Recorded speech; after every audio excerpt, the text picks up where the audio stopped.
Hello everyone and welcome to our channel. जैसे कि हमने आपको बताया था, we are coming up with podcast playlist जहाँ पे हम आईटी एंड आईसीआई के ग्रेजुएट्स जो कि इंडस्ट्रियल फील्ड में काम कर रहे हैं in the domain of finance, in the domain of IT, उनसे उनके एकेडमिक लाइफ, उनके प्लेसमेंट लाइफ के बारे में डिस्कस करेंगे।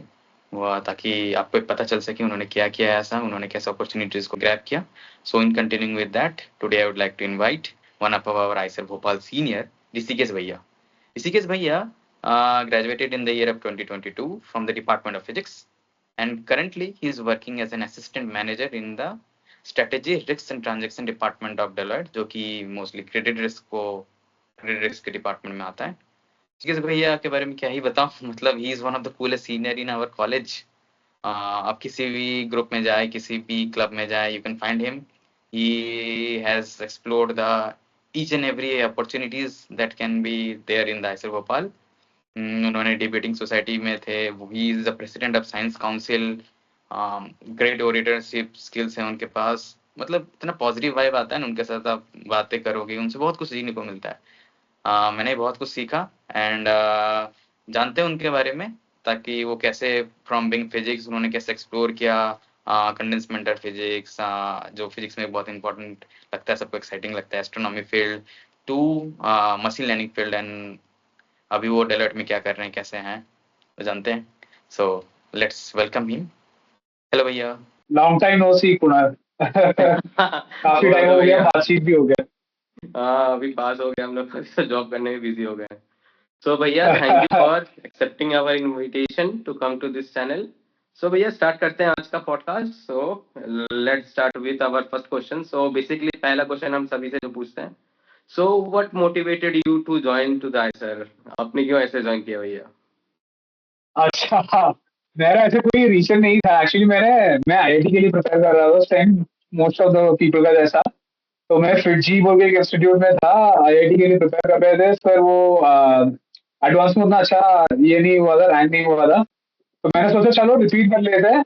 एंड वो सोच के मैं केरला से हूँ, तो मैं केरला से चेन्नई चले गया। तो मेरी मम्मी का ट्रांसफर भी हुई थी उस टाइम। वो बैंक की थी, तो मैं उनके साथ चेन्नई चली गई। एंड फिर चेन्नई में आई जॉइंड आकाश, जो फिटजी का नेमेसिस होता है कोचिंग में। और उस टाइम मैंने सोचा कि चलो ऐसे ही आईसर के लिए भी प्रिपेयर करते हैं। तो मैंने आईसर का प्रिपरेशन चालू किया था। 2 बायोलॉजी टेक्स्ट बुक्स मैंने खरीद लिया था। मैं कंप्यूटर साइंस स्ट्रीम से हूँ, बट फिर मैंने सोचा कि चलो चांसेस बढ़ाने के लिए, आईसर में एंट्री का चांसेस बढ़ाने के लिए बायो भी सीखते हैं। तो बायो का 3-4 चैप्टर सीखा, फिर एग्जाम 1 महीने में एग्जाम दिया, और फिर सिलेक्शन हुआ। अगर सिलेक्शन नहीं होता तो फिर मैं सीधा 1 साल रिपीट करके फिर जेई वापस दूंगा। देने का प्लान था मेरा। हाँ मतलब तो देखिए आपके पास तो कम्प्लीटली, एक भी हाँ नहीं। Completely out of the blue था। मेरा इंटरेस्ट था बहुत केमिस्ट्री में। और वो एक्चुअली उधर कोचिंग कोचिंग जब मैं कोचिंग कर रहा था, उधर से ही इंटरेस्ट चालू हुआ था, स्पेशली ऑर्गेनिक केमिस्ट्री।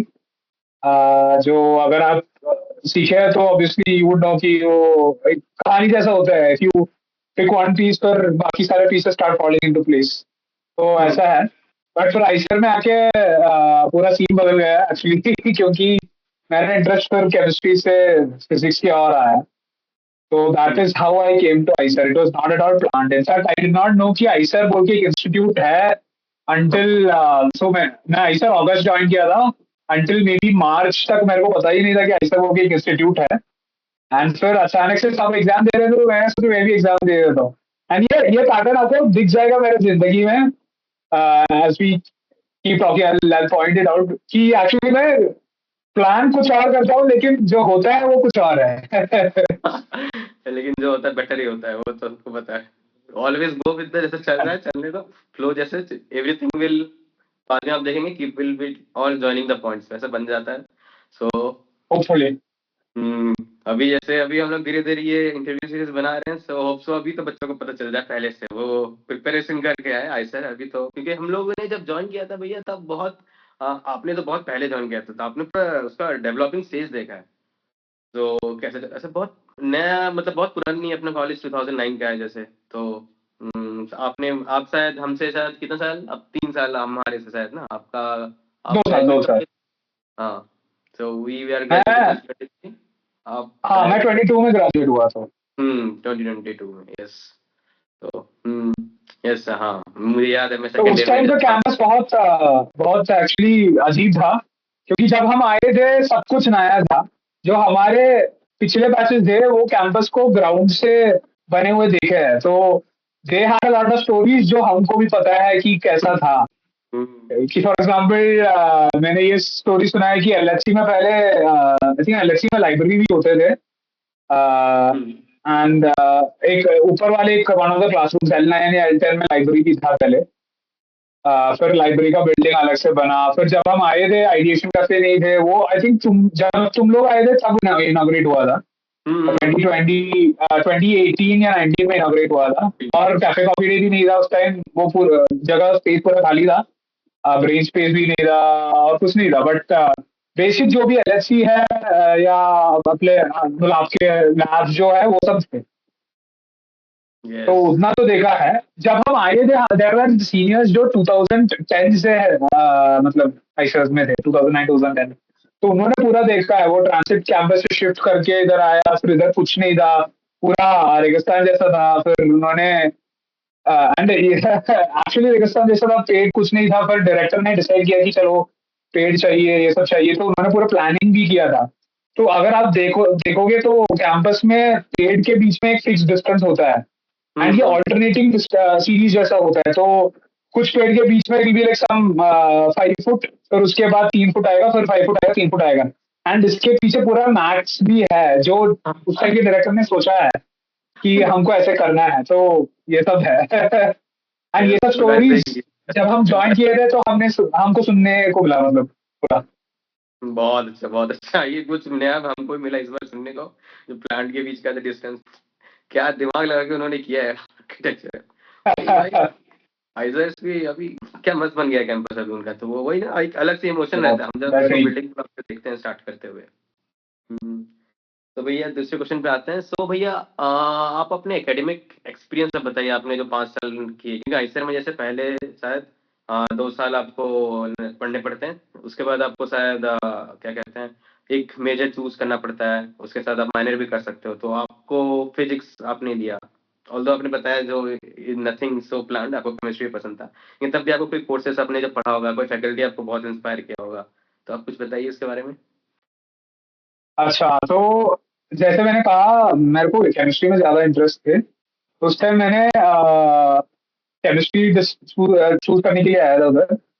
बट फिर क्या हुआ कि केमिस्ट्री का कुछ क्लासेस हुआ, मैं फैकल्टी का नाम नहीं बता सकते, बट जनरल केमिस्ट्री का कुछ क्लासेस के बाद मेरे को पता चला कि ये भाई जो मैंने जेई के लिए प्रिपेयर किया था, सोलोमन एंड फाइल का बुक डाउनलोड करके या जेडीवी का इनऑर्गेनिक केमिस्ट्री का बुक खरीद के, वो सब जो उधर मेरे को देखने में मिला था वो फर्स्ट ईयर या सेकंड ईयर केमिस्ट्री में ऑब्वियसली नहीं मिला। वो तो थर्ड ईयर और फोर्थ ईयर में मेरे दोस्त से मेरे को पता चला कि ऐसा है, बट फर्स्ट और सेकंड ईयर में नहीं मिला, तो मेरा इंटरेस्ट चले गया उसमें। फिर उसके बाद ऑब्वियसली हमारे बैच ऐसा था कि ऑलमोस्ट 80 लोग फिजिक्स ओरिएंटेड थे, मतलब फिजिक्स में बहुत सारे लोग थे। एंड फिजिक्स का जो फैकल्टी हमको मिला था वो भी बहुत अच्छा है। तो one example is Amarjeet sir, जो आपको पता भी होगा। He is I think no longer there on campus, but he was a true visionary. मतलब उनको वो पूरा प्लान करके आते थे कि कैसे पढ़ाना है। एंड वो ये डिजिटल मीडिया का इस्तेमाल बहुत करते थे। मतलब वो उन्होंने एक आइज लैब भी चालू किया था ना उधर। I forgot the name, I think ice was the name of the lab, ऐसा कुछ तो था। एंड उन्होंने पूरे डिजिटल क्लासरूम्स का सिस्टम चालू किया था। फिर Bhargav Ram sir used to be like क्या बोलते हैं, नोटोरियस आदमी, क्योंकि उधर अगर आप 8 बजे को क्लास होते थे सुबह को, एंड अगर आप 1 मिनट लेट होता है ना तो फिर वो आपके सामने ही दरवाजा मुंह पे बंद करते हैं। And he used to enjoy that also. But we used to absolutely love his class, क्योंकि वो कहानी बताने का जैसा सिखाते थे कि इस इससे इधर मतलब इस थियरी तक कैसे, मतलब आप कनेक्शन कैसे बना सकते हो, हिस्टोरिकली कैसे इवॉल्व किया है, तो आपको पूरा फील्ड का एक ईगल्स आई व्यू मिल सकता है। तो ऐसा I think Ambar sir and Bhargavram sir are one of the main reason for me to choose physics. उनका टीचिंग स्टाइल जो था। फिर उसके अलावा I would I if I one major another thing जो मेड मी डिसाइड कि मेरे को मैथ्स नहीं करना है, दैट वाज अपना मैथ 101 कोर्स, जहाँ पे so that was at that time called it was introduction to real analysis. But अभी आई थिंक उन्होंने नाम चेंज किया है, लाइक सिंगल वेरिएबल कैलकुलस या कुछ तो बनाया है मतलब उसका कुछ नाम। चेंज किया है। बट द पॉइंट वाज कि वो उधर वो एकदम बेसिक से सिखाते थे कि वन को जीरो से ग्रेटर कैसे बोल सकता है, ये आपको प्रूव करना पड़ेगा। हाँ हाँ जो हाँ हमने बचपन से सीखा है कि वन ग्रेटर देन जीरो है, जो हमने सोचा है कि ये फैक्ट है, इसको अलग से प्रूव भी करना पड़ता है मैथ्स में, एंड यू रियलाइज कि it is actually not a fact unless you assume certain things, जिसको आप एक्सियम्स कह सकते हो। तो उस कोर्स के बाद अभी बहुत सारे लोग का ऐसे उनको लगा कि मैथ्स उनका टेस्ट के लिए नहीं है, बट फिर भी हमारा बैच काफी बड़ा था पिछले बैच से कंपेयर किया, तो ऑलमोस्ट डबल था पिछले बैच से, 2016 बैच से कंपेयर किया तो मैथ्स मेजर्स का क्वांटिटी भी ऑलमोस्ट डबल हो गया था, डबल ट्रिपल हो गया था, 30 लोग थे हमारे बैच में। तो ऐसे छोटे मोटे चीजों के वजह से फाइनली मैंने डिसाइड किया कि चलो फिजिक्स के साइड ही जाना है। इंजीनियरिंग उस टाइम आईसर में उतना रोबस्ट मतलब एक्सपैंडेड नहीं था, तो हमको उतना स्टार्ट हो आइडिया नहीं था कि एग्जैक्टली क्या होता है। हाँ, स्टार्ट हो रहा था और डीएससी भी नहीं चालू चालू नहीं हुआ था। पीसीएस और सिविल जो केमिकल इंजीनियरिंग का बैच है वो जस्ट चालू हुआ हमारे बैच के साथ। तो हमको उतना आइडिया नहीं था, इसलिए बहुत सारे लोग नहीं गए। बट मेरे को लग रहा है कि अभी जो एक्सपोजर अभी के बैचेस को मिल रहे हैं, उस एक्सपोजर हमको भी मिलते थे, तो फिर हम भी मोस्टली इंजीनियरिंग में जाते। तो ऐसा है, फिर फिजिक्स में आया, फिजिक्स चालू हुआ, सेकेंड ईयर से हमको प्रीमेजेस है, तो मैंने ईसीएस मैथ्स और फिजिक्स में किया था। ईसीएस मेरे को और okay, another example is of a different professor जिसकी वजह से मैं ईसीएस नहीं चूज किया। I forgot his name, but वो बेसिक इलेक्ट्रॉनिक्स सिखाते थे। मेडूरी, आई थिंक आदित्य शंकर मेडूरी, ऐसा कोई था क्या आपने कैंपस में? था ना, अभी भी है। हाँ, एचओडी। अभी भी है। तो sir was, I mean he is a pro, I mean I have to give it to him. I can't I think I couldn't keep up with it because the way he was taught, I was not that interested in electronics, but his classes were spectacular, and उनका एक system भी था surprise quiz का बोल के। तो I used to attend all classes, some of my friends used to bunk classes, so they used to tell me कि भाई अगर सरप्राइज क्विज होने वाला है तो हमको कॉल करके बताना। तो एक दिन अचानक सरप्राइज क्विज हुआ, मैंने कॉल करके बताया, ठीक है वो आ गए। कुछ लोग का वो भी मिस हो गया क्योंकि उनको पता नहीं था सरप्राइज था। फिर उन्होंने सोचा कि चलो अभी सरप्राइज कुछ तो हो चुका है, तो अगले दिन तो कुछ रेगुलर क्लास ही होगा। फिर अगले दिन भी वो एक और सरप्राइज कुछ रखा, एंड वो भी कुछ लोग मिस, सरप्राइज पे सरप्राइज, तो वो भी कुछ लोग मिस किए थे। तो ऐसे बहुत सारे चीज हुए थे। बट उसके बाद आई रियलाइज कि may be electronics also not my area, maths तो डेफिनेटली नहीं था। तो फिर मैंने डिसाइड किया कि चलो प्री मेजर में फिजिक्स चूज किया है, तो फिजिक्स के और जाते हैं। तो ऐसे मैंने फिजिक्स पे लैंड किया। बट उस टाइम ऐसा सीन था कि जो एचओडी थे डिपार्टमेंट के, बिकॉज 80 लोग के आसपास फिजिक्स के लिए अप्लाई कर रहे थे, they wanted a selection procedure in place. तो I was okay with the selection procedure CGPA के हिसाब से, तो आई वाज ओके, ठीक है देख लेंगे। बट बहुत सारे लोगों को वो प्रॉब्लमेटिक लगा। फिर हमने पूरा इकट्ठे करके हम sort of like a protest हमने किया। एंड फिर उस टाइम के HOD who shall not be named, उन्होंने बताया कि ठीक है, इस साल के लिए तुम लोग you can take up physics, but अगले साल से कट ऑफ तो रहेंगे अगर बहुत सारे बच्चे हैं तो। एंड फिर अगले साल से वो चालू भी हुआ था। तो ऐसे मैंने फिजिक्स चालू किया। अगेन फिजिक्स में मेरे को मैंने इंटर्नशिप्स भी किए थे। तो मैंने सेकेंड ईयर में मेरा इंटर्नशिप आईआईटी सेकेंड ईयर में एक्चुअली इंटर्नशिप किए थे क्वांटम कंप्यूटिंग में, एंड उसका एक एप्लीकेशन में। Because I was not sure कि फिजिक्स में किस फील्ड मेरे को इंटरेस्ट ज्यादा करता है, क्योंकि आई वाज अगेन जैसे मैंने बोला physics was a plan, but physics में कौन सा फील्ड है वो उतना आई वुड से इतना डायरेक्शन मेरे को नहीं था। देयर वर सम पीपल जो हमारे बैच में था, वो आर डूइंग पीएचडी, जिनको ऑलरेडी बहुत पहले से पता था कि उनको एस्ट्रोफिजिक्स में इंटरेस्ट है या न्यूक्लियर फिजिक्स में इंटरेस्ट है। तो ऐसे लोग अभी आप देखोगे तो वो लोग पीएचडी कर रहे हैं because they had that idea कि मेरे को ये करना है। मेरा ऐसा पॉइंट था कि मेरे को एक्सप्लोर करना है। तो फिजिक्स में मैंने सोचा कि चलो क्वांटम कंप्यूटिंग तो बज़वर्ड था उस टाइम पे, अभी भी है, तो क्वांटम कंप्यूटिंग में करते हैं। फिर क्वांटम कंप्यूटिंग में किया, फिर मेरे को पता चला कि ठीक है, आई मीन बज़वर्ड तो है लेकिन मेरा उतना इंटरेस्ट का नहीं है। फिर नेक्स्ट ईयर मैंने कंडेंस मैटर में किया था आदित्य शर्मा सर के साथ। तो दैट वाज वेरी इंटरेस्टिंग, क्योंकि मेरे को न्यूमेरिकल सिमुलेशन करना था, तो जहाँ मेरे को एक्चुअली जो क्रिस्टल मटेरियल्स होता है उसको सिमुलेट करना था कोड से। तो ग्राफ थियरी जो मैं ईसीएस में सीख रहा था उसका इस्तेमाल मैं इधर कर रहा था, एंड ग्राफ थियरी उधर यूज करना ये किसी ने मेरे को बोला भी नहीं था। तो मेरे को लगा कि ये दोनों फील्ड चीजें रिलेटेड हो सकता है because of the way their theories was developed. तो मैंने एक ग्राफ थियरेटिक अप्रोच भी किया, एंड फिर he liked it and we pursued that and we actually came up with results. तो ऐसे मैंने बहुत सारी चीजें एक्सप्लोर किया। उसके बीच में एआई और एमएल का कोर्सेज भी चालू हुए थे, तो मैंने एआई एमएल का कोर्सेज किया था because again that was a buzzword, and वो करने के बाद मेरे को एक्चुअली इंटरेस्टिंग लगा काफी। सो प्रोग्रामिंग का नॉलेज थोड़ा था पहले से स्कूल से, और फिर उधर आके पाइथन भी सीखा और फिर ये सब कोर्सेज किया, तो वो बहुत हेल्पफुल हो गया लेटर ऑन। एंड फिर थर्ड और फोर्थ ईयर में मैं ज्यादा थियोरेटिकल कोर्सेज की ओर जाने लगे। तो फिजिक्स में भी बहुत सारे थियोरेटिकल कोर्सेज है, लाइक क्वांटम फील्ड थियरी बोल के, and quantum field theory sort of like real analysis only, but physics वालों के लिए। मतलब वो कोर्स लेके पता चलता है कि ये बंदे थियोरेटिकल करना चाहते हैं, एक्सपेरिमेंटल लैब में घुसना चाहते हो उस कोर्स के बाद पता चलता है। तो वो ऐसा एक डील ब्रेकर वाला कोर्स है, तो वो किया मैंने। उसका 2 पार्ट्स मैंने किया, मेरे को थियरी एक्चुअली अच्छा लगा।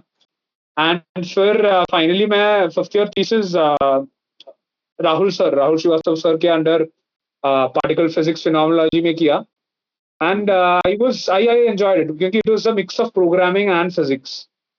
तो मेरे को वो इंटरेस्टिंग लगा, more interesting than just theoretical physics.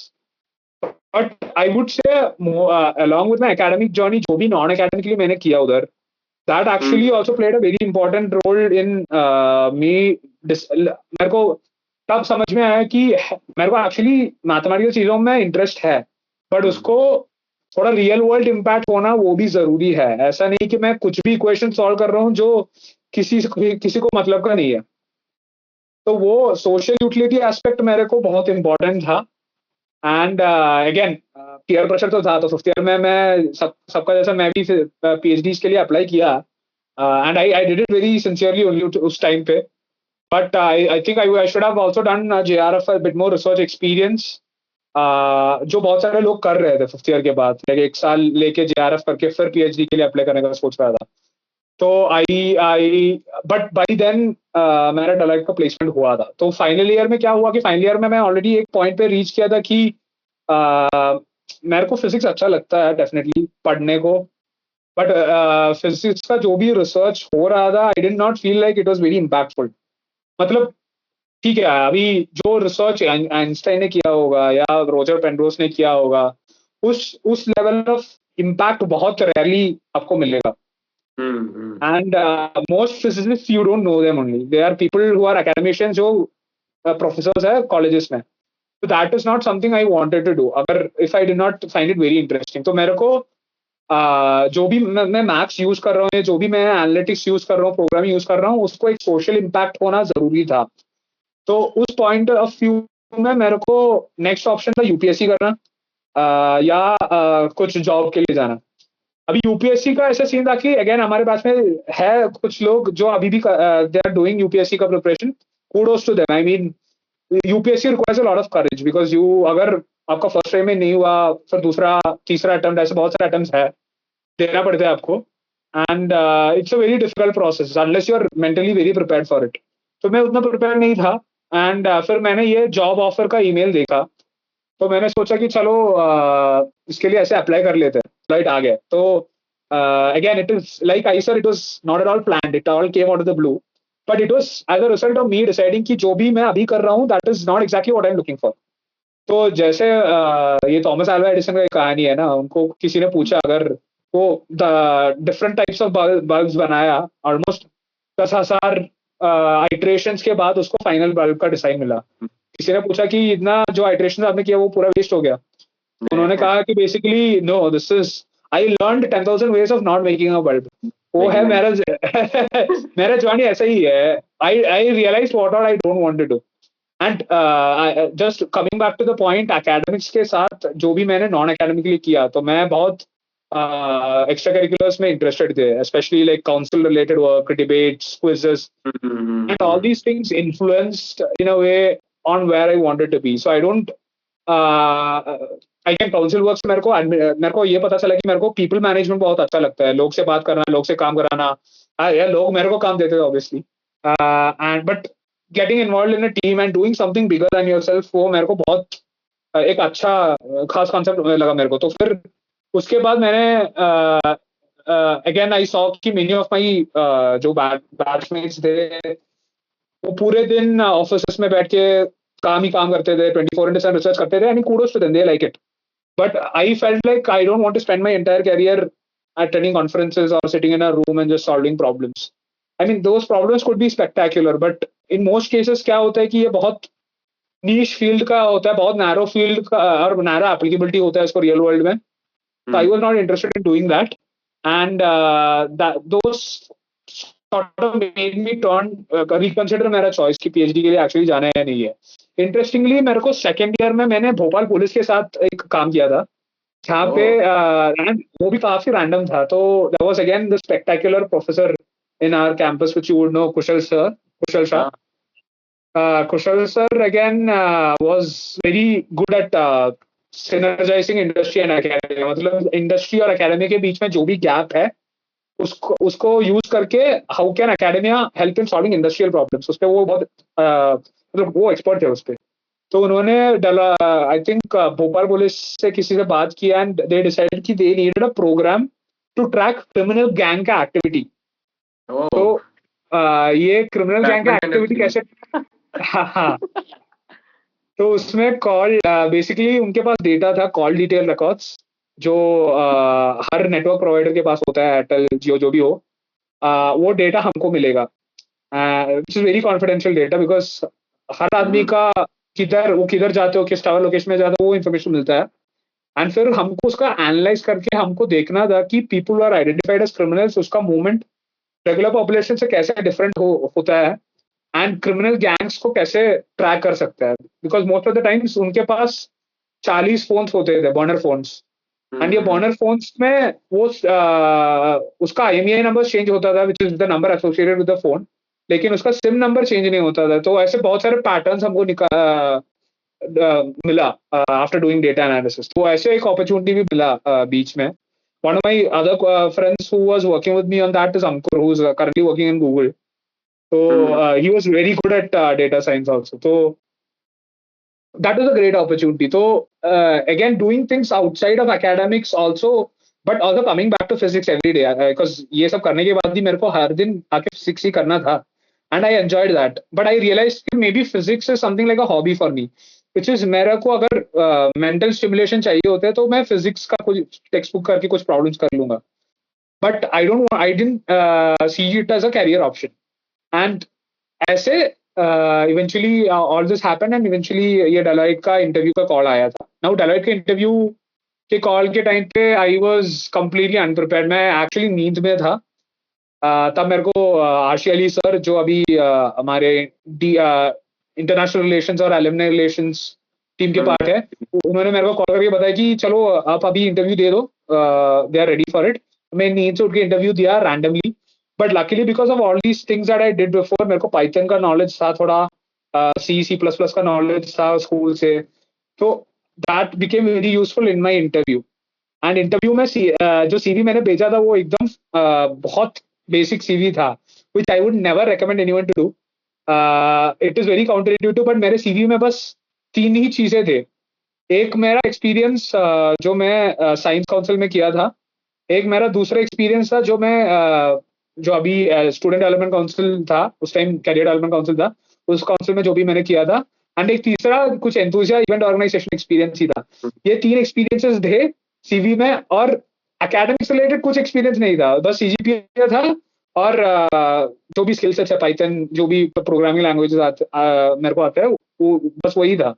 And इतने CV में मैं बस वही पूछा कि आप are you okay with working in teams, what all are the challenges you faced while working in teams? तो ऐसे सवाल पूछा, which again मैं आंसर कर पाया because of what I had done. And फिर फाइनली आफ्टर ऑल दिस मेरा second round of interview में अगेन वो प्रोग्रामिंग रिलेटेड क्वेश्चंस पूछा, स्टैटिस्टिक्स रिलेटेड क्वेश्चंस पूछा, जो मैं आंसर कर पाया। सेकेंड राउंड ऑफ इंटरव्यू बहुत इंटरेस्टिंग था बिकॉज उन्होंने मेरे को एक प्रॉब्लम दिया था to test my analytical skills.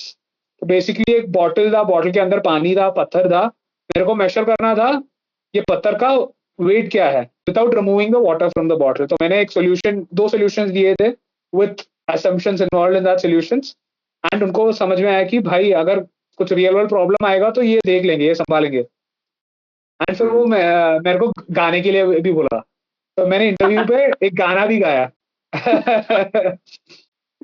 ये इसलिए बोला क्योंकि उनको टेस्ट करना था कि अगर आप बोले हो कि आपको म्यूजिक में इंटरेस्ट हो तो will you be able to मतलब ओन अप टू इट, मतलब ऐसे हवा में नहीं बोल रहा है ना, वो देखने के लिए वो मेरे को गाने के लिए बोला, मैं गा लिया एंड उसके बाद क्लियर हो गया।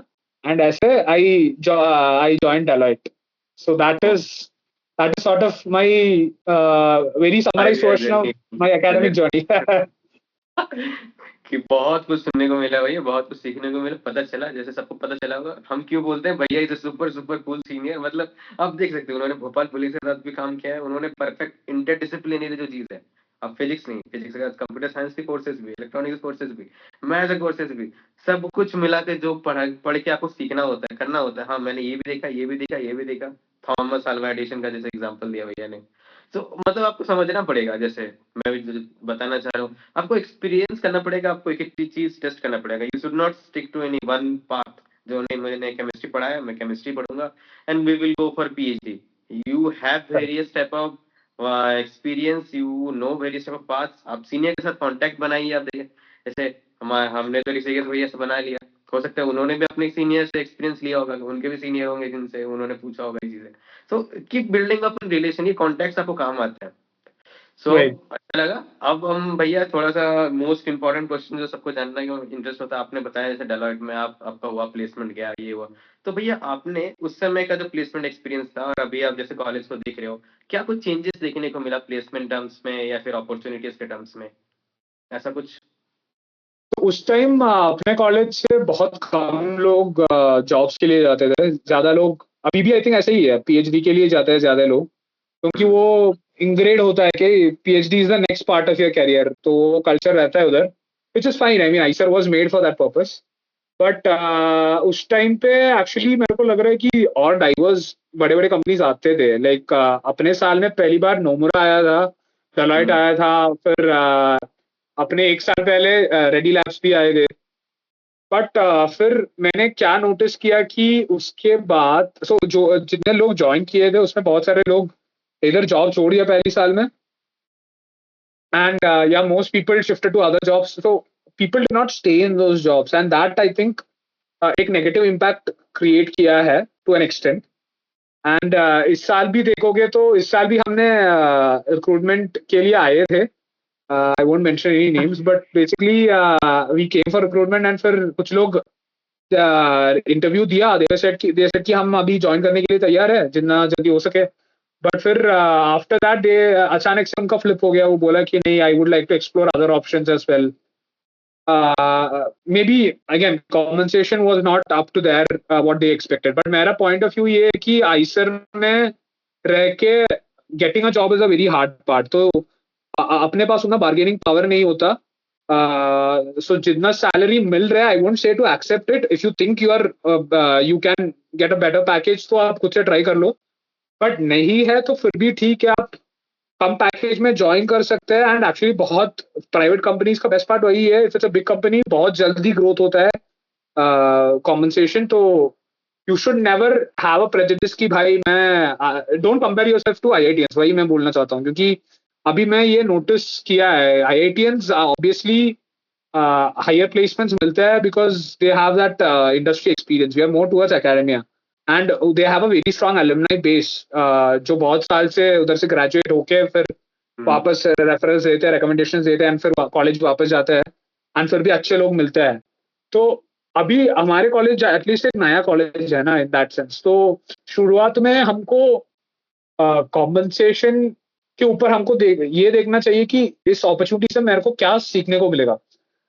तो दैट इज वेरी इंपॉर्टेंट। बहुत सारे लोग people are very dismissive and फिर क्या होता है कि जो जितने मैंने ऑब्जर्व किया है, these people find it very hard to find a job still उसके बाद इवन आफ्टर रिजेक्टिंग। तो I mean it's again their choice, but point is कि अगर आपको वो प्रीकंसीव नोशन नहीं रहना चाहिए कि I deserve a certain amount of salary package. I mean, if you have the skills to back it up, sure. But otherwise, I think take whatever you get. जो पहले मिल रहा है वो ले लो. फिर जॉब में बैठ के दूसरे जॉब्स के लिए भी अप्लाई कर सकता है, ऐसा कुछ नहीं है. तो वो एटीट्यूड का एक प्रॉब्लम है जो मैंने नोटिस किया है प्लेसमेंट्स में अपने कॉलेज में. एंड अपने कॉलेज में एक वो भी क्या बोल सकते हैं, कॉन्डेसेंडिंग एटीट्यूड बोलता है ना, मतलब उनका व्यू ऐसा है कि PhD is the best thing in the world. But the moment you come out of IISER you realize it is quite opposite. मतलब most people PhD is a very niche thing जो companies के even if you going into industry companies के R&D labs में ही उसका use होता है mostly. But otherwise people do not value a PhD. In fact मेरा जो रूममेट था पहले का, he used to be a PhD in environmental engineering, but जब वो जॉब के लिए अप्लाई करने को CV भेजा तो he did not mention PhD because he was overqualified for the job. And this is for a job with 25-30 lakh का package. So the problem is PhD, go for it if you enjoy the field, but otherwise you become very overqualified for more jobs.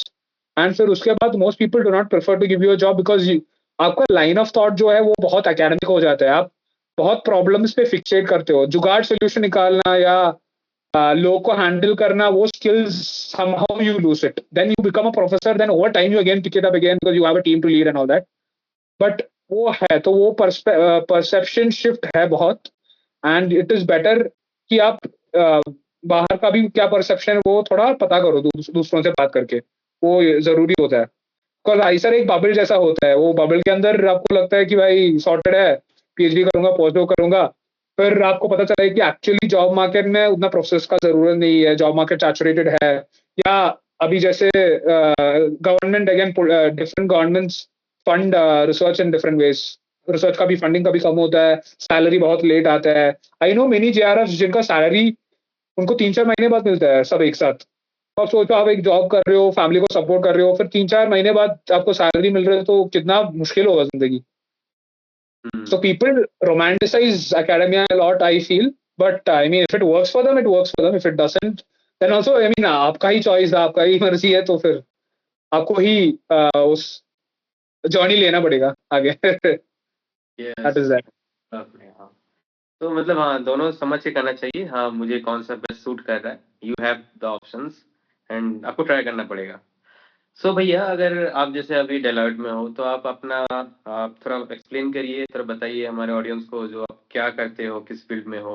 और अभी अगर जैसे मान लेते हैं कोई 3rd year 4th year का है, उसे अभी डेलॉयट में उस पर्टिकुलर फील्ड में जाना है, तो वो क्या प्रिपरेशन करे, अभी क्या स्किल सेट रखे अपने साथ, तो आप थोड़ा बताइए उसके बारे में. हाँ, तो मैं एक्चुअली डेलॉयट में सर्विस एंड ट्रांजैक्शंस, डेलॉयट में 5 बड़े फंक्शंस होता है.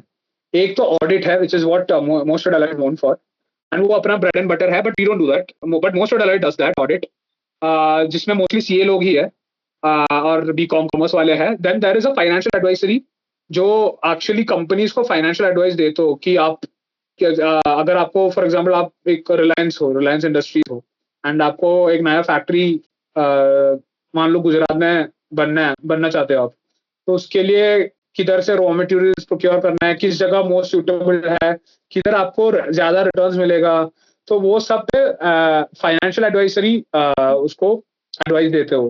That is financial advisory. Then you have tax, जो टैक्स ही है, मतलब टैक्स तो है हर जगह. आप एकेडमिया में हो, आई मीन जहाँ भी हो, अगर आप कमा रहे हो तो आपको टैक्स तो भरना पड़ेगा. एंड टैक्स का लॉस बहुत कॉम्प्लिकेटेड होता है, बहुत ओवरलैपिंग होता है, कॉन्ट्रडिक्टरी होता है, तो उसको इंटरप्रेट करने के लिए लोग चाहिए, तो वो सर्विसेज भी डेलॉयट देते हो. फिर उसके अलावा कंसल्टिंग आते हैं जो मेनली बड़े बड़े कंपनीज को एडवाइस देते हो ऑन उनका प्रॉफिट्स कैसे बढ़ाना है. तो one example strategy consulting. For example किसी कंपनी ने सोचा कि मेरे को अगले साल में 1000 करोड़ का प्रॉफिट टर्नओवर चाहिए, तो उसके लिए मेरे को क्या करना है, वो है स्ट्रैटेजी. तो उस पर एडवाइस स्ट्रैटेजी कंसल्टेंट वाले देते हो. फिर टेक्नोलॉजी कंसल्टिंग देते हो, मतलब अगर आपको आपके कंपनी में साइबर सिक्योरिटी सॉल्यूशंस चाहिए, या AI डिप्लॉय करना है, या पूरे बैंक के सारे सर्विसेज को डिजिटाइज करना है, तो देन उसके लिए सर्विसेज कंसल्टिंग देते हो. फिर मेरा सेक्शन आता है जो सर्विस रिस्क एंड ट्रांजैक्शन है, उसमें रिस्क में मैं काम करता हूँ, where I work with companies on so consulting tells companies how to make money, कैसे प्रॉफिट कैसे कमाना है, पैसे कैसे कमाना है, प्लस टेल्स यू कि किधर नुकसान हो सकता है। तो they are two sides of the same coin, ऐसे कह सकते हो आपको। हाँ तो जहां आपका गलती हो सकती है वो हम पिन पॉइंट करते हैं, एंड उसमें we work with all kinds of companies, but mostly we work with banks, because banks are involved in the risk of banks are involved in the business of risk. तो banks को मान लो कि most banks क्या करते हो, most commercial banks लोगों को पैसे देते हैं एंड लोग से पैसे लेते हैं डिपॉजिट के फॉर्मेट में, वो पैसे लेके वो किसी और को पैसा देते हैं जिनको उसका जरूरत है, एंड जितना वो इंटरेस्ट का मार्जिन है उससे वो प्रॉफिट कमाते हैं। यस कुछ बैंक ऐसा भी है जो बस अमीर लोग के साथ ही काम करते हैं, वो उनका सारे पैसा या एसेट्स लेते हैं एंड फिर वो स्टॉक मार्केट या जो भी मार्केट्स है, कमोडिटीज मार्केट, फ्यूचर्स मार्केट, उधर ट्रेड करते हो और प्रॉफिट बनाते हो एंड फिर वापस उनको देते हो पैसा। तो उधर अलग टाइप्स ऑफ रिस्क इन्वॉल्व है, मोस्टली मार्केट रिस्क बोलते हैं उसको।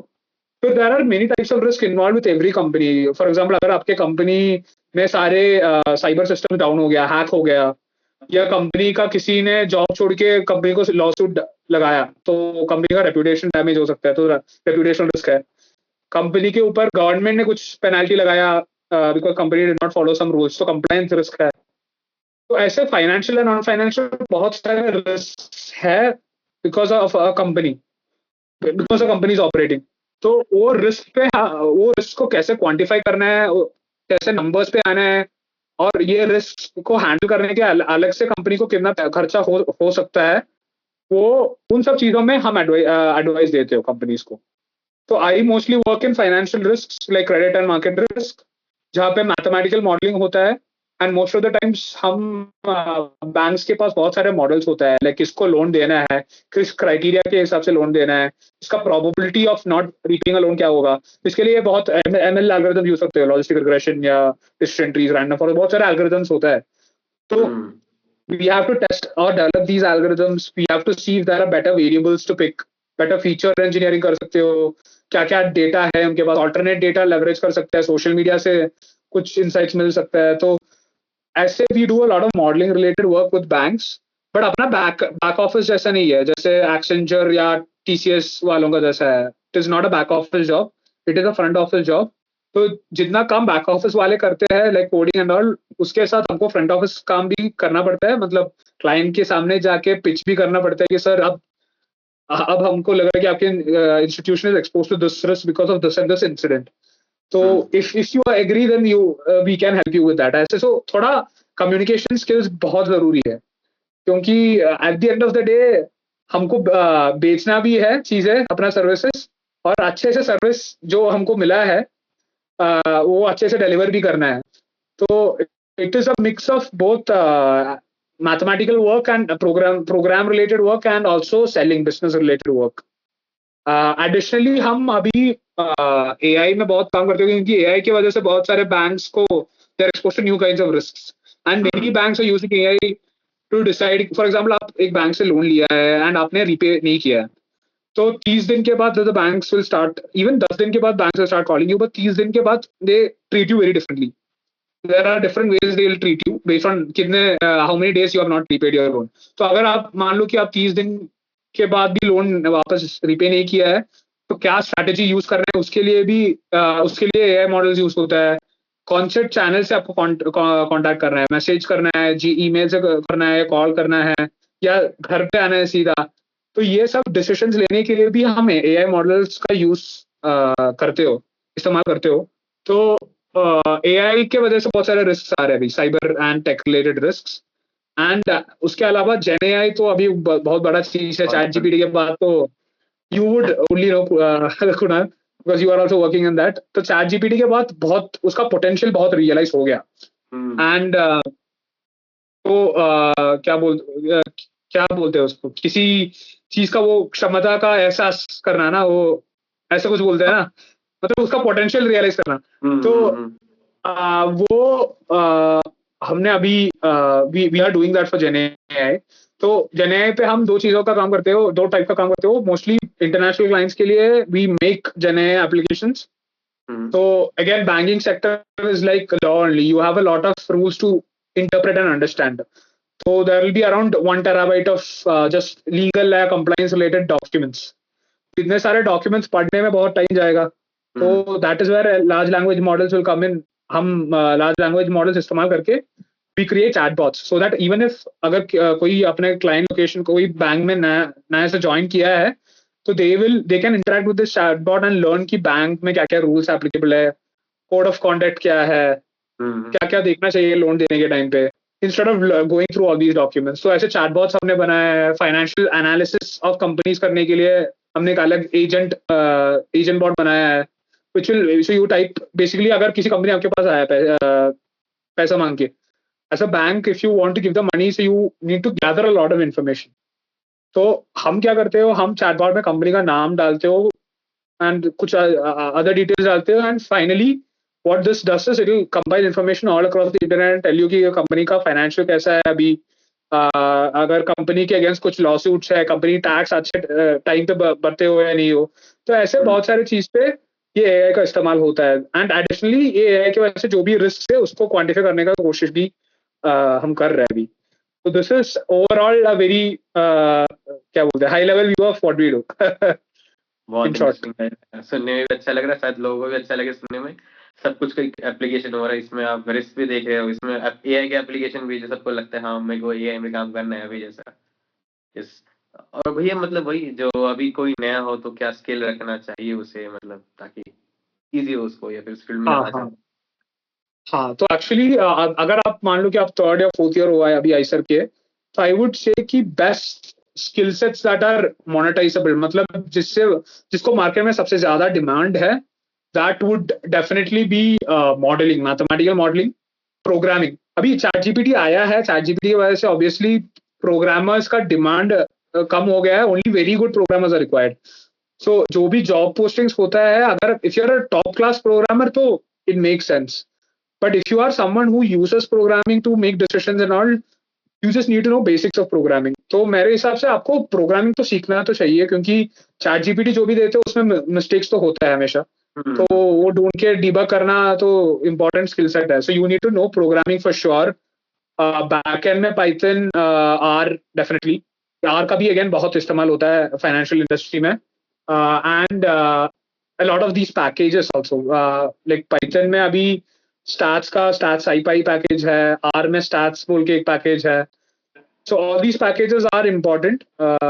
फिर आपको डेफिनेटली टैब्ल्यू या power BI, these are important software. So Microsoft, so Power BI is part of Microsoft suite, जैसे Word और Excel हो, and they are used to convey information. तो एक चीज आप देखोगे तो जॉब में मैं जितना मैंने देखा है, one important skill set is कि it does not matter कि आप कितना नॉलेज है. At the end of the day, अगर आप वो नॉलेज कम्युनिकेट नहीं कर पाते ना, तो आपका कम्युनिकेशन स्किल अच्छा नहीं है, आपका प्रेजेंटेशन स्किल अच्छा नहीं है, तो किसी को फर्क नहीं पड़ता, कोई मानेगा भी नहीं. तो how you present your information, what information to present, ये सब बहुत इंपॉर्टेंट होता है. इसलिए पावर पॉइंट और पावर बीआई बहुत इंपॉर्टेंट होता है कि आप डेटा को कैसे प्रेजेंट कर रहे हो, सो दैट अपर मैनेजमेंट क्या डिसाइड की इसके हिसाब से हमको क्या डिसीजन लेना है. एंड फिर आई वुड से कि probability and statistics is very important in finance. उसके बिना कुछ भी नहीं चलता. जो जितना भी हम हाइपोथेसिस टेस्टिंग करते हो, entirely because of probability and statistics. So hypothesis testing I would say is very important. हम बहुत स्पेशली टाइम सीरीज डेटा के साथ, क्योंकि हम एसेट्स को मॉडल करते हो, फाइनेंशियल एसेट्स को, टू प्रेडिक्ट कि इस फाइनेंशियल एसेट होल्ड करने से बैंक को कितना नुकसान या प्रॉफिट हो सकता है. तो मॉडलिंग टाइम सीरीज मॉडलिंग है. तो टाइम सीरीज मॉडलिंग के साथ बहुत सारे हाइपोथेसिस टेस्टिंग भी आता है, लाइक ऑटो कोरिलेशन, हेटेरोस्केडास्टिसिटी. तो ये सारे टेस्ट के बारे में जानकारी होना जरूरी है. इसको कैसे इम्प्लीमेंट करना है, लीनियर रिग्रेशन, मशीन लर्निंग, ये सब बहुत इंपॉर्टेंट है. Machine learning is used across the banking industry. Again banks में बैंक बहुत कंजर्वेटिव होता है, फाइनेंशियल इंडस्ट्री बहुत कंजर्वेटिव होता है. तो अगर उनको कुछ एल्गोरिदम कैसे वर्क करते हैं वो समझ में नहीं आते, तो वो अडॉप्ट नहीं करेगा. इसलिए न्यूरल नेटवर्क्स जितना भी हो, वो बैंकिंग डिसीजंस के लिए कभी यूज नहीं करेंगे वो लोग, बिकॉज न्यूरल नेटवर्क्स एक ब्लैक बॉक्स जैसा है, उसका एक्सप्लेनेबिलिटी बहुत कम है. तो मोस्ट बैंक्स रिसेंटली ओनली उन्होंने चैटबॉट्स के लिए, अगेन चैटबॉट्स से हम फाइनेंशियल डिसीजंस को कुछ ले नहीं रहा है. तो chatbots are used for customer facing part. So chatbots and GenAI is being used mostly for as a client या customer facing part. तो knowledge of ML and programming and programming languages, statistics and probability ये बहुत बहुत जरूरी है. Time series modeling is also very important. इसके अलावा I would say your basic Microsoft software जो भी है, Excel हो या PowerPoint हो, जो हम स्कूल में सीखा होगा, फिर आइसर में आके सोचा होगी कभी इसका इस्तेमाल नहीं करना है हमको इधर क्योंकि अकेडमी में तो बिल्कुल यूज नहीं होता उसका. तो वो सब बहुत जरूरी है अगर आप कॉर्पोरेट या इंडस्ट्री साइड में आने का सोच रहे हो तो. And even from people who have worked in ready labs, what I have heard is उधर आर और एक्सेल का यूज तो होता है. And that is there across most industries. So R, Python, Excel are all bread and butter of almost all industries, except if you're doing very high advanced research. So these are some skill sets I would say कि अगर आप third or fourth year में हो तो you should definitely consider doing. और अगर आप financial services में घुसना चाहते हैं तो what you can do and what I've observed many people do is, at least in Mumbai, अगर आप Mumbai is again financial capital of India, तो अगर आप मुंबई में आते हो तो इधर जैसे बाकी शहरों में जेई का बात होता है, इधर सीए या फाइनेंस रिलेटेड बीकॉम का बात ऐसा होता है. तो people are very commerce oriented. तो इधर मैंने क्या नोटिस किया कि लोग 12th स्टैंडर्ड के बाद, 12वीं कक्षा के बाद भी लोग सीधा चालू करते हैं सीए, एफआरएम या सीएफए ऐसे सर्टिफिकेशन होता है. So CFA is a certification, chartered financial analyst, and FRM is Financial Risk Management. It's a certification like CA. So if you have a bachelor's degree or if you are currently doing a bachelor's degree, उसके साथ आपको pursue कर सकते हैं ये सब. FRM, CFA के लिए for the last level you will need 3 years of job experience. But FRM तो you can do it even before that. So अगर आप risk में घुसना चाहते हो या even investment banking में घुसना चाहते हैं तो CFA, FRM is very important. You can start doing those courses. FRM का 2 लेवल होता है, तो दोनों लेवल आप खत्म कर सकते हो बैचलर्स आपके मास्टर्स खत्म होने के साथ. और CFA you can start while you are at ICER, and 3 levels होता है उसका. By the time you complete ICER, if you get into a job, then while in the job you can finish the other 2 levels and you can easily get into CFA. So those are some courses I would say जो बहुत important है and that people can do अभी से वो चालू कर सकते हैं 3rd या 4th ईयर में. ओके, काफी अच्छे से आपने बताया भैया डिटेल. जो लाइक आप फाइनेंस सेक्टर में जाना चाहते हो तो दिस आर द सर्टिफिकेशन जो आपको करना चाहिए. इससे आपको पता भी चलेगा क्या हो रहा है और आपको एक एज मिलने वाला है. बाकी सारे बच्चे जो बस बेसिक मैथ्स या फिर बेसिक प्रोग्रामिंग सीखा हुआ है आपको पता भी चलने वाला है. तो बहुत अच्छे से आपने बताया. और भैया जैसे आपने मतलब पढ़ा तो था फिजिक्स 5 साल तक, अब पीएचडी मतलब अभी भी कहा जाता है तो आइसर से एक पीएचडी का फ्लेवर तो रहता है, माइंड में हमेशा रहता है. तो आपको कभी ऐसे फ्यूचर में मन किया, मतलब अभी नहीं बाद में कभी एक बार ट्राई करेंगे पीएचडी का या फिर परस्यू करेंगे कोई ऐसा फील्ड आपके मन में होगा जो हाँ if thing goes perfectly then एक बार ट्राई करने में क्या जाता है, ऐसा कुछ आपने कभी? तो मेरा प्लान है एक्चुअली, मेरा ऐसा प्लान है कि अर्ली रिटायरमेंट का प्लान है. तो make enough so that you can retire early. And फिर रिटायर करने के बाद जो भी आप करना चाहते हो, बुक लिखना चाहते हो या पीएचडी करना चाहते हो तो कर लो. वो है मेरा व्यू पॉइंट. तो I don't know how practical that is. I mean there are ways it can not work out also, but मेरा आई वुड से अगर आप पीएचडी करना चाहते हो तो जितना अर्ली कर सके उतना अच्छा, because it becomes difficult over time to do that. But if you have a plan की retirement या after कुछ साल के बाद you feel like you coming back to academy, then you can do that also. तो मेरा बीच में ऐसा होता है कि चलो मैं रिटायर करने के बाद पीएचडी करूंगा, because I like physics but I don't want to do it as a career. तो ऐसा होता है बीच. एंड अभी भी वो बुक्स तो है मेरे पास फिजिक्स का बहुत, तो मैं पढ़ता हूँ so that I do not lose touch. वो बहुत इंपॉर्टेंट होता है मेरे लिए. सो एंड बीच में ऑब्वियसली शुरुआत में कमिंग टू कॉर्पोरेट वाज और coming to an different field was very difficult. तो यू विल ऑलवेज फील वो पहले 3-4 नहीं मान लो 1 साल के लिए you will always feel like going back to academy because you are familiar with that. 5 साल आपने आइसर में इन सब चीजों के बारे में पढ़ाई किया है and you are not using that as much. You are using more of the other skills that you picked up. आपको भी कभी ऐसे गिल्ट वाला फीलिंग आता है कि चलो यार I should maybe work on only things that I have learned about. But then you start seeing a lot of people जिन्होंने बहुत अलग फील्ड से आया है. So there are many people मेरे ऑफिस में भी जो engineering किया है, but फिर वो उन्होंने CA किया है या MBA किया है and फिर फाइनेंस में घुसा है. यूएस में का इनफैक्ट ये बहुत कॉमन स्ट्रैटेजी है. यूएस में आप देखोगे तो एटलीस्ट 1980 से ये चालू हुआ है. लोग पीएचडी के लिए उधर जाते हैं, थियोरेटिकल फिजिक्स में पीएचडी करते हो और उसके बाद वो सीधा फाइनेंस में घुसते हैं, ये इन्वेस्टमेंट बैंकिंग हमारे वगैरह में. एंड ऐसा पीएचडी करने के बाद फाइनेंस सेक्टर्स में है वो कंसल्टेंट मैनेजमेंट कंसल्टेंट में एज ए हाँ, तो that is also a good option. Like if you are oriented towards finance, you like finance and you like mathematical modeling, तो फिजिक्स में वैसे भी हम मैथमेटिकल मॉडलिंग ही करते हैं, but you model different things in finance. तो ऐसे भी that is also one option. आपको पीएचडी करने के बाद भी फाइनेंस में घुस सकता है. एंड इनफैक्ट फाइनेंस का बहुत सारे इंपॉर्टेंट डिस्कवरीज जो हुआ है चीजों के बारे में, that has come from physicist who have come into finance. Like black-Sholes equation बहुत इंपॉर्टेंट इक्वेशन होता है ऑप्शन प्राइसिंग में. जो श्रोडिंगर इक्वेशन से इंस्पायर होकर उन्होंने बनाया था वो. तो ऐसा बहुत सारे चीज है.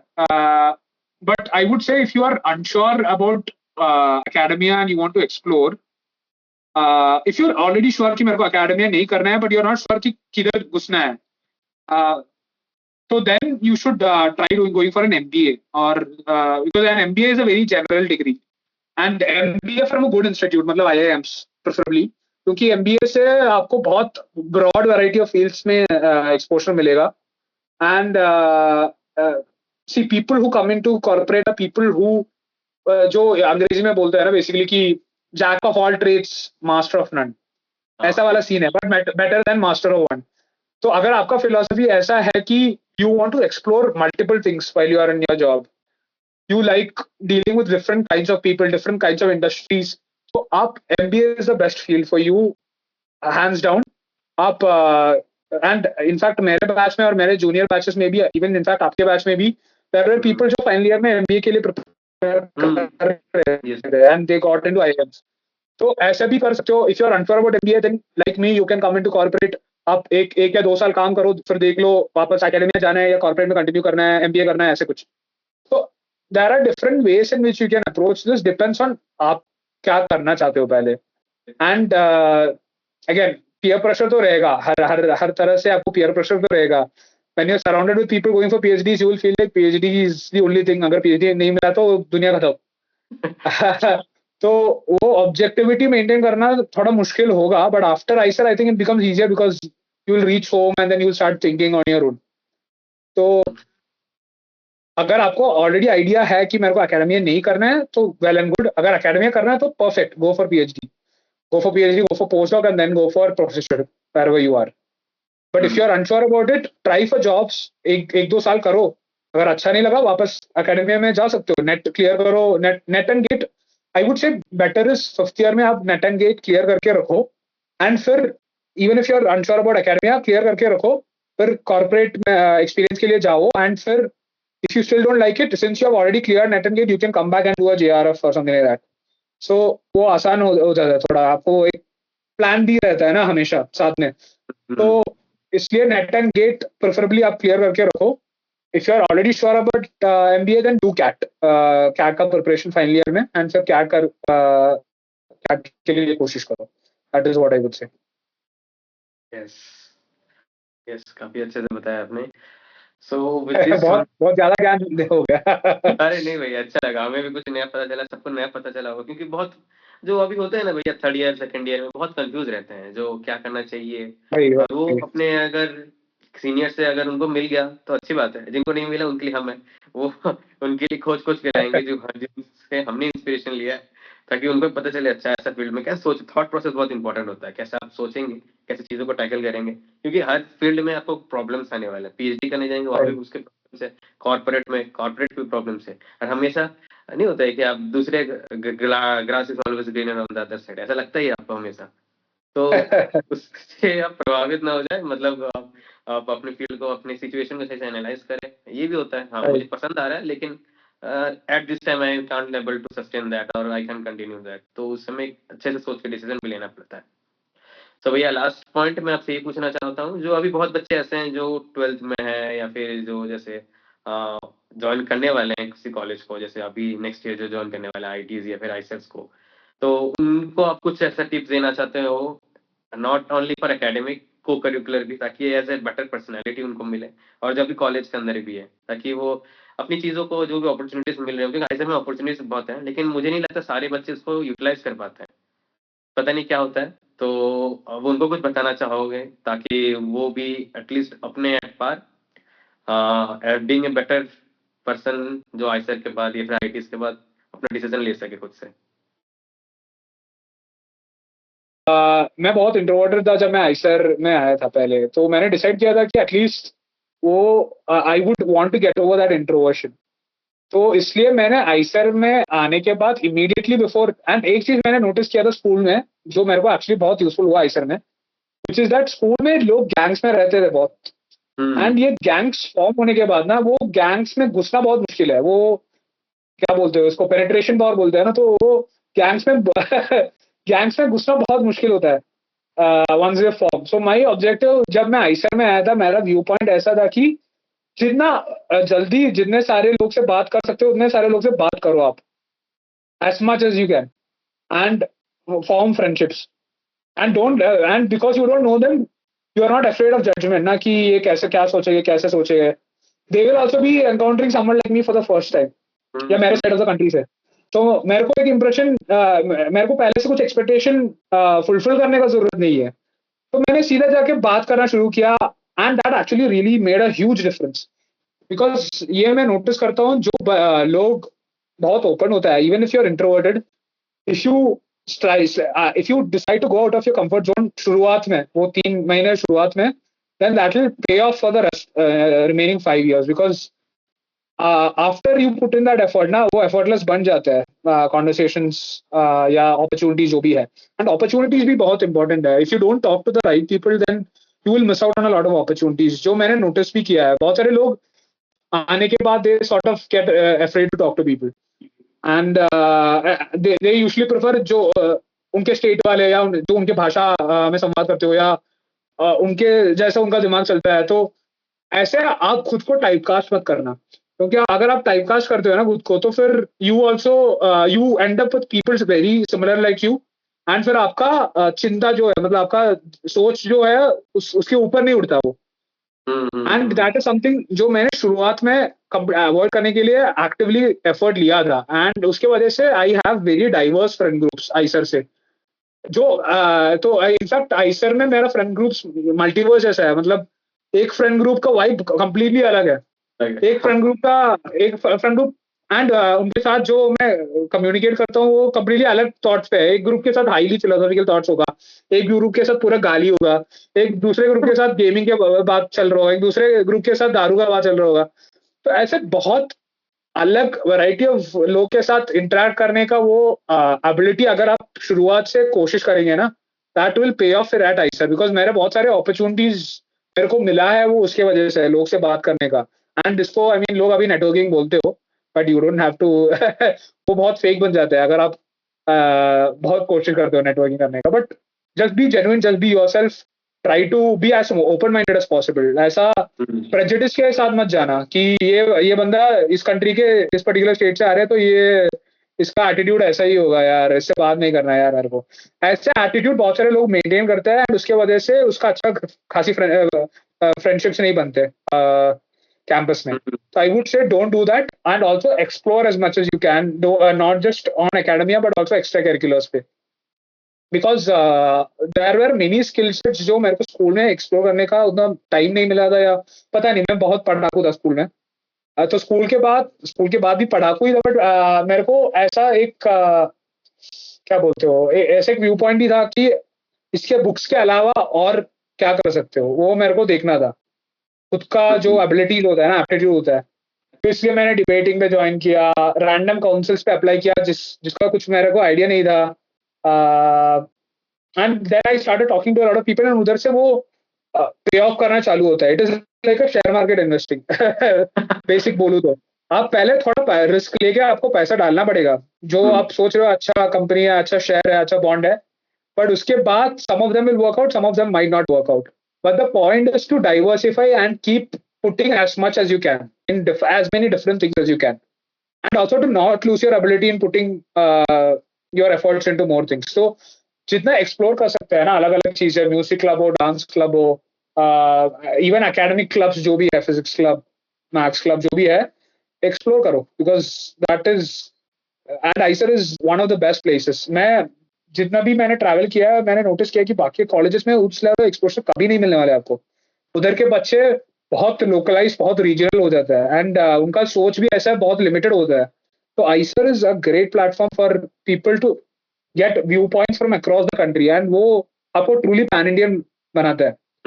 तो उस पॉइंट ऑफ व्यू से पूरा भारतीय बनाते हो आपको. तो फिर उस पॉइंट ऑफ व्यू से keep an open mind and get into new things. That is my only, क्या बोलते हो, एडवाइस नहीं कर सकते. मैं only point of beautifully explain भैया, ब्यूटीफुली एक्सप्लेन, मस्त बताया आपने. मतलब चीजों को मतलब कितना अच्छा लगा सुन के. जो हाँ आपको ऐसे ऐसे पॉइंट्स है, you should get out of your comfort zone. ये सबसे इम्पोर्टेंट पॉइंट है. हम हर वीडियो में बोलते रहते हैं, सीनियर से बात करो, बात करोगे तब तो पता चलेगा. तभी तो पहले से मन में ये डिसाइड मत कर लो, हाँ ये बंदे से, ये सीनियर होंगे, स्ट्रिक्ट होंगे, इनसे बात करने से पता नहीं कैसे जाएगा. अब बात तो करके देखो, सीनियर से उन्होंने भी आफ्टर थी, उन्होंने भी फर्स्ट ईयर सेकंड ईयर से ही किया हुआ है. अब बात करो अपने से, keep out of your comfort zone. Yes. So भैया एंड करते हैं इस वीडियो को. शायद हमारे ऑडियंस को बहुत कुछ उन्होंने पॉइंट्स किया होगा, लिखा होगा, और शायद उनको हेल्प मिले उनके एकेडमिक लाइफ में, उनके करियर लाइफ में, और वो being a better human develop हो सके. ओके भैया, thank you for coming. Thank you so much Kunal, thank you for the opportunity. बहुत अच्छा लगा बात करते हुए भैया. And okay, so audience please do subscribe our channel. और भी हम सीनियर्स के साथ बात करेंगे, और भी डाइवर्स फील्ड के साथ. तो to get updated, be sure to subscribe and like and share with your friends, जिनको हो सके ये वीडियो काम आए वो और हेल्प मिले उनको. ओके.